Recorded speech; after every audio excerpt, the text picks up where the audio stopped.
गांव में एक बहुत ही पुराना पेड़ था जिस पर एक कौवा और कोयल दोनों रहते थे। एक बार दूसरे गांव से आए दो युवक उस पेड़ के नीचे आकर बैठ गए। कोयल अपनी मधुर आवाज में गाने लगी। वाह, कितनी मधुर आवाज है इस कोयल की। इसके गाने में तो मानो हमारी सारी थकान पल भर में ही गायब कर दी। कितना आनंद आ रहा है इसका गीत सुनकर। ऐसा लग रहा है ये सारा दिन ऐसे ही गाती रहे और हम इसके मधुर गीतों में खोए रहें। कुछ देर गाने के बाद कोयल चुप हो जाती है। तभी कौवा काय काय करना शुरू कर देता है। इस कौवे ने तो सारा मजा ही किरकिरा कर दिया।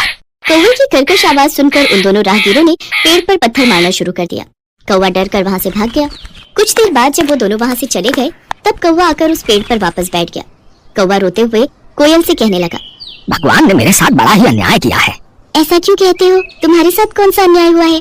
देखो ना बहन, एक तो भगवान ने मुझे इतना काला रंग दे दिया और ऊपर से आवाज भी कर्कश वाली दे दी। जहाँ भी बैठकर कुछ बोलना चाहूँ तो लोग आवाज सुनकर पत्थर मारने लगते हैं। और एक तुम हो, भले ही तुम्हारा रंग काला हो लेकिन बोली इतनी मीठी है कि तुम्हें सभी सुनना चाहते हैं। तुम्हें कोई नहीं भगाता। यही तो विधाता का खेल है मेरे भाई। वो जिसे जैसा बनाता है उसे वैसे ही स्वीकार करना पड़ता है। तुम मुझे कोई ऐसा उपाय बताओ जिससे कि मेरी भी तुम्हारी तरह मधुर आवाज हो जाए।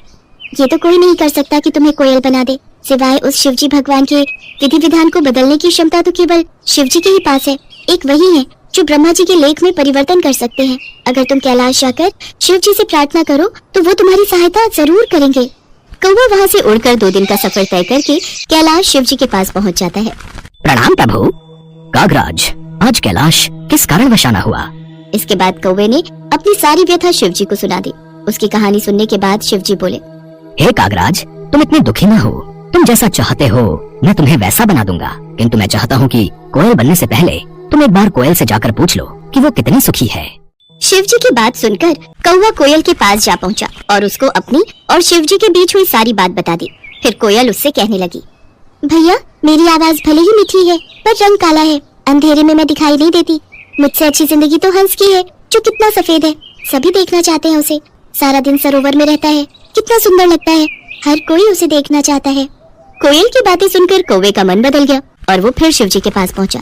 प्रभु, अब मुझे कोयल नहीं बनना। वो तो अपनी जिंदगी से खुश नहीं है, किंतु हंस जरूर अपनी जिंदगी से खुश होगा। ठीक है, मैं तुम्हें जरूर हंस बना दूंगा, पर एक बार जाकर तुम हंस से पूछ कर आओ कि वो कहीं अपनी जिंदगी से दुखी तो नहीं है। कौवा एक बार फिर उड़कर हंस के पास पहुंचा। भाई, मैं तुमसे कुछ पूछना चाहता हूँ। पूछो भाई, क्या पूछना चाहते हो? तुम तो अपनी जिंदगी में बहुत खुश होगी ना? नहीं भाई, मुझे हमेशा डर लगा रहता है कि कहीं कोई मेरा शिकार न कर ले। लेकिन तुम्हारा शिकार कौन करेगा? आजकल हर कोई पानी में रहने वाले पशु पक्षियों को मारकर खा लेते हैं। मुझे तो हर समय यही डर लगा रहता है कि कहीं कोई मुझे मार न दे। यही मेरी जिंदगी है। सच कहूँ तो जिंदगी तो तोते की अच्छी होती है, हरा हरा रंग और लाल लाल चोंच। हंस की बात सुनकर कौवा तोता बनने की ख्वाहिश पाल लेता है और वो शिवजी के पास जाकर कहता है, प्रभु, मुझे तोता बना दीजिए। कागराज, तुम एक बार तोते से जाकर पूछो कि कहीं उसको भी अपनी जिंदगी से कोई शिकायत तो नहीं है।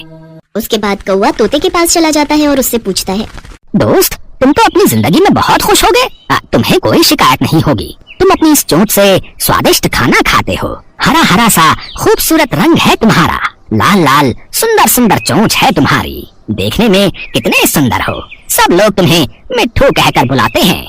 दोस्त, मेरी सुंदरता ही तो मेरी जान का कारण है। मुझे हमेशा डर सताता रहता है कि कहीं कोई मुझे पकड़कर पिंजरे में न बंद कर दे, मेरी आजादी न छीन ले। असली सुंदरता तो मोर के पास है। सुंदर सुंदर पंख, और जब वो नृत्य करता है तो कितना सुंदर लगता है। तोते की बात सुनने के बाद कौवा शिवजी के पास गया और बोला, प्रभु, ना ही मुझे हंस बनना है और ना ही तोता। कृपा करके मुझे मोर बना दीजिए। मोर तो अपनी जिंदगी से बहुत खुश होगा। कागराज, तुम एक बार मोर से भी पूछ लो, उसे कहीं अपनी जिंदगी से कोई शिकायत तो नहीं है। कौवा मोर को ढूंढने गया लेकिन वो उसे कहीं दिखाई नहीं दिया। फिर वो उसे चिड़ियाघर में मिलता है। भाई, तुम दिखने में कितने सुंदर हो। जब तुम नाचते हो तो तुम्हारी खूबसूरती में 4 चांद लग जाते हैं।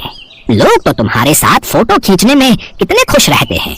और एक मैं काला कलूटा, अगर मैं किसी की छत पर भी बैठ जाऊं तो वो मुझे वहाँ से भगा देते हैं। अरे काहे की सुंदरता, इसी सुंदरता के कारण तो आज मैं पिंजरे में कैद हूँ। अगर बाहर रहता हूँ तो हर समय डर रहता है कि कब न जाने कौन आकर मेरे पंख नोच ले, कहीं कोई मेरा शिकार न कर ले। सबसे अच्छी जिंदगी तो तुम्हारी है। ना ही तुम्हें कोई पकड़ता है और ना ही तुम्हारा शिकार करता है। अपनी आजादी में रहते हो, लेकिन फिर भी न जाने क्यों तुम्हें खुद से शिकायत रहती है कि तुम्हारा रंग काला है और आवाज बेकार है। सच कहूँ तो यही तुम्हारा सुरक्षा कवच है। मैं तो ईश्वर से प्रार्थना करता हूँ कि अगले जन्म में मुझे कौवा ही बनाए। मोर की बातों को सुनकर अब कौवे को समझ में आ चुका था कि ईश्वर वही करता है जो तुम्हारे लिए अच्छा होता है, न कि वो जो तुम्हें पसंद हो। ये सोचकर कौवा फिर शिव जी के पास पहुंचा और कहने लगा, प्रभु, मुझे ना तो तोता बनना है, न कोयल, न हंस और न मोर। मैं जैसा हूँ मैं वैसा ही ठीक हूँ प्रभु। शिव जी उसकी बातें सुनकर हंसते हैं और कहते हैं, कागराज, यही तो मैं तुम्हें समझाना चाहता था। हमें किसी से खुद की तुलना नहीं करनी चाहिए, क्योंकि वो हमेशा दुख का कारण ही बनती है और हर कोई अपने आप में श्रेष्ठ है। अब कौवे को सारी बात समझ आ चुकी थी। वो शिव जी से आज्ञा लेकर खुशी खुशी वापस कोयल के पास लौट जा